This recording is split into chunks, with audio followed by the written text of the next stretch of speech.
Hello friends, welcome back to the channel profs learn. आज का हमारा topic for the discussion would be related to material only, that and the topic is material control. अब friends, अगर मैं आपके साथ material control की बात करूं आपके साथ, तो material control is one of the component कि जहां पे आप अपने मटेरियल कॉस्ट को ऑप्टिमाइज करने की आप लोग ट्राई करते हो। ऑप्टिमाइज इन द सेंस कि जहां जितना जरूरी एक्सपेंस करने की जरूरत है आप उतना खर्चा वहां पे कर रहे हो, without sacrificing the quality of your product. Okay, without sacrificing the quality of your product. Now material control बोलना क्या चाहता है, अगर मैं उसकी डेफिनेशन की बात करूं अगर आपके साथ में, ओके, अगर मैं उसे डिफाइन करूं कि डेफिनेशन क्या बोलना चाहती है उसकी, तो मटेरियल कंट्रोल की डेफिनेशन ये बोलना चाहती है that it is nothing but a management function.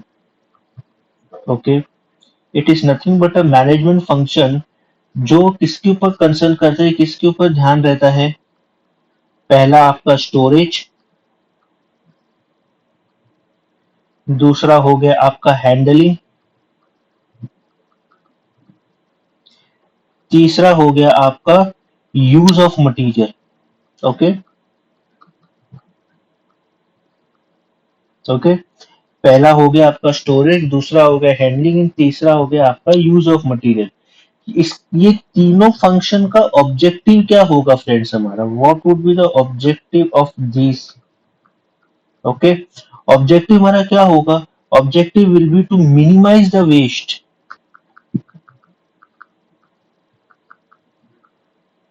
Okay, objective would be to minimise the waste and second is, आप अपना क्या करो, आप अपनी इन्वेंट्री की एक्यूरेसी को,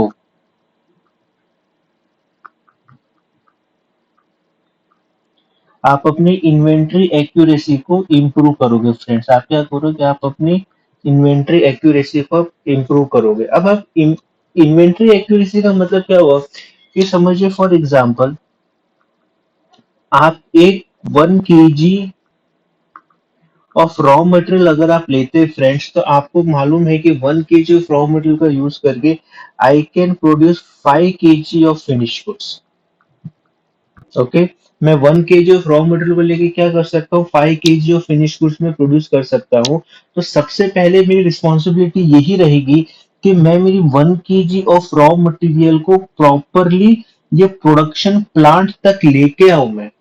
ओके, उसके लिए मुझे क्या करना पड़ेगा, उसका उसका स्टोरेज प्रॉपरली करना पड़ेगा, उसका हैंडलिंग प्रॉपर करना पड़ेगा। हैंडलिंग इन द सेंस कि अगर मैं उसे पर्टिकुलर वन प्लेस से दूसरे प्लेस पे अगर मैं मूवमेंट कर रहा हूँ, ओके, या एक रूम से दूसरे रूम पे मूवमेंट कर रहा हूँ, तो उसको मैं विथ अटमोस्ट केयर में उसे लेके जा रहा हूँ, ताकि जिस फॉर्म में था जब मैंने उसे निकाला था कहीं पे मूव करने के लिए, मैं उसे डेस्टिनेशन पे भी उसी फॉर्म में लेके जाऊं मैं।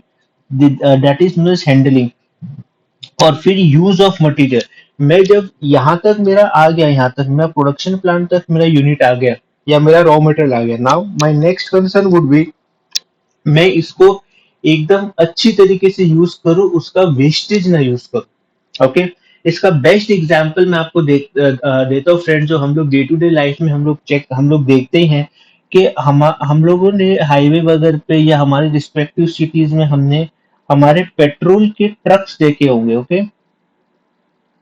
हमने हमारे पेट्रोल के ट्रक्स देखे होंगे जो एकदम ही सील टाइट पैक होते हैं, ताकि वहां उसमें से आपका जो पेट्रोलियम प्रोडक्ट है वो इवेपोरेट ना हो जाए आपका, जब वो मूवमेंट कर रहा है from one city to another city. Okay, now consider कि अगर उस पर्टिकुलर पेट्रोलियम ट्रक का, अगर प्रॉपरली उसको सील टाइट पैक नहीं, अगर उसको उस तरीके से उसको बनाया होता, तो आपको नहीं लगता कि इतनी हीट में से हमारा जो ये ट्रक जो पास होता है, इतनी सिटीज में से पास ऑन होता है, तो वो इवेपोरेट हो जाएगा। तो यस, तो उससे कंपनी का या पूरी ऑर्गेनाइजेशन का लॉस होने का चांसेस बढ़ ही जाता है। सो एक एग्जाम्पल है पेट्रोलियम ट्रक्स का। अब जब ये हमारे रिस्पेक्टिव पेट्रोल पंप के ऊपर पहुंच जाते हैं, तो इन दैट केस आपने देखा होगा, इसको एकदम सिक्योर तरीके से पर्टिकुलर पोजीशन पे रखा जाता है, और उसको फिर पाइप के थ्रू नीचे डिपॉजिट में, जहाँ पे पेट्रोल पंप के ओनर्स अपना पेट्रोल स्टोर करके रखते हैं, वहां पे वो लोग उसे डंप करना स्टार्ट करते हैं।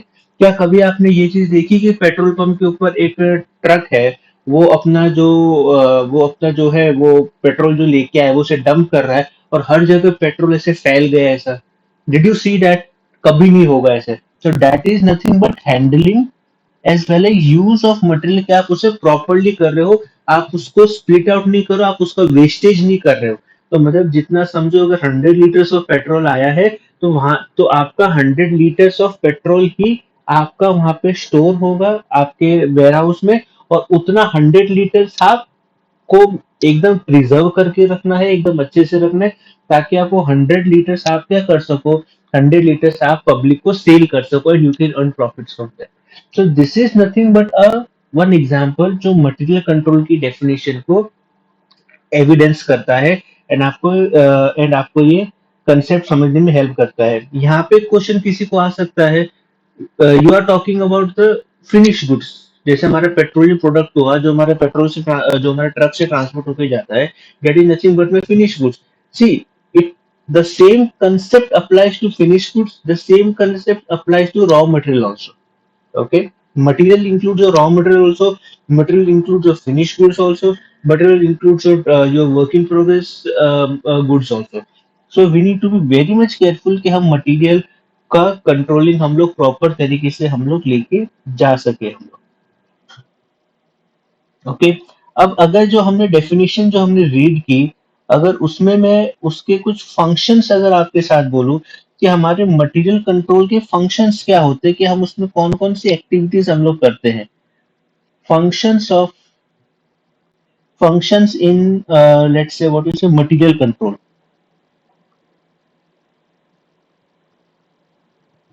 Okay, functions in material control, function material control में क्या होगा, आपका पहला आएगा purchasing of raw material. Let me change it.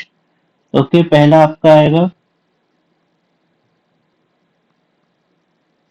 Purchasing of material, anything, I can include finish goods, raw material, as a case में भी आप उसे परचेज करोगे, आप उससे प्रॉपरली रिसीव करोगे, receiving of materials. Okay, next would be inspection of materials. Okay,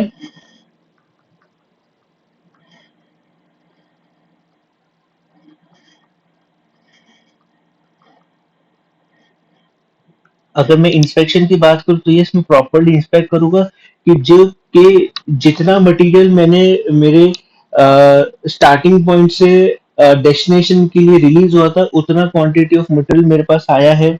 okay, inspection of material. Then next would be storage of material. Yes,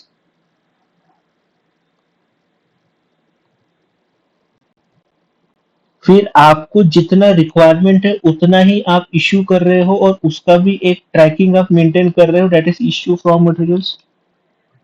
then last would be from material viewpoint, that would be maintenance of inventory records. Yes, आपको पता तो होना चाहिए ना कि आपका कितना finish goods produce हुआ था, कितना फिनिश गुड्स सेल हुआ है, कितना मटेरियल आप लोग सॉरी कितना रॉ मटेरियल आप लोगों ने परचेज किया था, कितना इश्यू हुआ है for production, all such record you should have. इसलिए बोलते हैं maintenance of inventory records. And last में, ये तो हमने किया इंटरनली मैनेजमेंट ने, ठीक है, एक कंपनी है उसमें सारे एम्प्लॉयज ने मिलके ये सारे इंडिविजुअल फंक्शंस को परफॉर्म किया।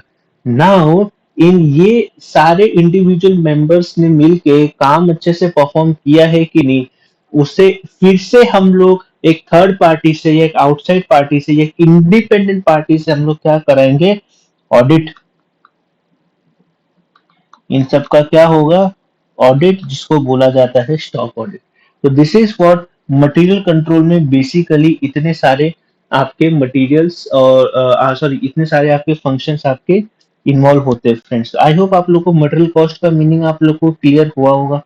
ओके, अब जैसे हमने जस्ट फ्यू मोर मिनट्स, अब जैसे मैंने यहाँ पे मटेरियल कंट्रोल का फंक्शन डिस्कस किया, मटेरियल कंट्रोल का डेफिनेशन मीनिंग डिस्कस की मैंने, हमारे एक्सप्लेनेशन में ही उसके ऑब्जेक्टिव्स भी इंक्लूड हो जाते हैं। कि हम पूरा एक सिस्टम क्रिएट करते हैं ऑफ मटेरियल कंट्रोल। ओके, हम पूरा एक सिस्टम क्रिएट कर रहे हैं हम लोग फॉर मटेरियल कंट्रोल। तो उसके हमारे ऑब्जेक्टिव्स क्या होंगे, हमारे ऑब्जेक्टिव्स क्या होते हैं रादर। ओके, हमारे ऑब्जेक्टिव्स क्या होंगे ऑफ मटेरियल कंट्रोल, वो हम लोग यहाँ पे थोड़ा सा डिस्कस करने की ट्राई करते हैं। ये सब क्वेश्चंस फ्रेंड्स आप लोगों को थियोरेटिकल वे में जब आपको काफी हेल्पफुल रहेंगे। आप लोग इसकी सीक्वेंस मेंटेन नहीं रखोगे, that would be good, sorry that would also be okay, but still आपको ऑब्जेक्टिव भी पता होने चाहिए, जो थोड़े से ही हैं। First of all we discuss कि it needs to minimise the interruption in production process, interruption in production process. अब जब मैं यहाँ पे प्रोडक्शन प्रोसेस की बात कर रहा हूँ, तो ये वाला ऑब्जेक्टिव है from the view point of raw material basically. Okay, आपका अगर रॉ मटेरियल आपने प्रॉपर वे में अगर आपने स्टोर किया, हैंडल किया, यूज किया, तो आपका प्रोडक्शन प्रोसेस भी एज स्मूथ चलेगा। It may get disturb but not due at least the material. Optimisation of material cost. अब इसी ऑब्जेक्टिव के साथ तो फ्रेंड्स हम लोगों ने ऑप्टिमाइजेशन ऑफ मटेरियल कॉस्ट, इसी ऑब्जेक्टिव के साथ तो हम लोगों ने ये स्टार्ट किया था कि हम लोग मटेरियल कॉस्ट का सिस्टम क्यों मेंटेन कर, सॉरी क्यों स्टार्ट कर रहे, क्यों सेटअप कर। द रीजन भी हमें पता है कि हमारा हैंडलिंग का कॉस्ट कितना आएगा, हमारा स्टोरेज का कॉस्ट कितना आएगा, हमारा यूसेज का कॉस्ट कितना आएगा, but over and above carelessness की वजह से हमारा कोई कॉस्ट इंक्रीज नहीं होना चाहिए, that we need to take care. Reduction wastage, but obvious वो रिडक्शन वेस्टेज होगा ही होगा हमारा। अगर प्रॉपर पूरा सब चीज मेंटेन कर रहे हैं तो तो हमारा रिडक्शन वेस्टेज होने वाला है। हमारे पास हम लोग अगर हमारा ये इंटरप्शन जो है वो कम हो जाएगा, तो बट ऑब्वियस हम लोग completion of order on time कर सकते हैं, हम लोग completion of order in time कर सकते हैं विथ एडिक्वेट इंफॉर्मेशन। इस सारा सिस्टम फॉलो करने पे हमारे पास एक adequate information relating to material establish हो जाती है, स्टोर हो जाती है, and the things goes on in a proper manner. So friends, this was a small introduction कि जिसमें आपको एक मटेरियल कंट्रोल सिस्टम क्या होता है, उसके फंक्शंस क्या होते हैं और उसके ऑब्जेक्टिव्स क्या होते हैं, इसके बारे में हम लोगों ने थोड़ा सा डिस्कस करने की ट्राई की। This would be very important because जैसे ही हम आगे आगे हम लोग मटेरियल के बारे में और डिस्कशन करना लेके जाएंगे, so this material control के objectives and meaning would be very helpful to understand the other various objectives or various other concepts also. So friends, if you are happy with the content or if you like the content, please keep like, subscribe and share the channel, and happy learning friends. Thank you friends. Thank you for your time.